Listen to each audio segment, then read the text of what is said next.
How to add watermark in NanoBanana.AI. In this video, I'll guide you on how to add a watermark to your images using NanoBanana.ai. So let's get it started. First thing first, open up your NanoBanana.ai in your browser. I'm already inside it. Now log into your account. Once you have logged in, simply scroll down to the AI editor section.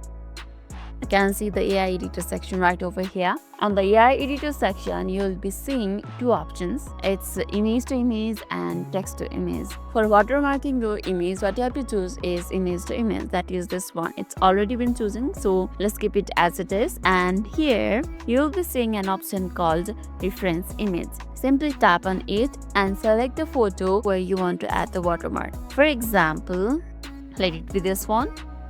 Then tap on done.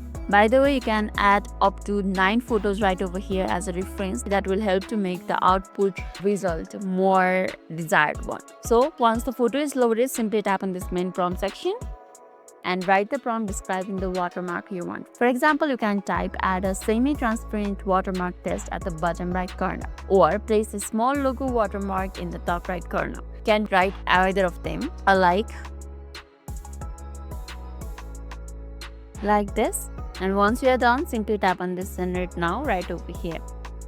And once you tap on generate now, I'm not going to show you by tapping on generate now right over here because NanoBanana.AI provides a limited credit and I have already used my credit. So after you tap on the generate now, NanoBanana.AI will process your request and apply the watermark to your image. Once done, preview your image in the output gallery, which is right over here. Then after you preview the image, you can also see an option for the download right over here too. Your watermark will be applied. That's the process. And I hope you understood how you can add the watermark by using the NanoBanana.ai to your image. And that's it. Adding a watermark in the NanoBanana.ai is that simple. Lastly, if this video made your day a little bit easier, don't forget to like and subscribe for more amazing tips. Thanks for watching and I'll see you in the next video.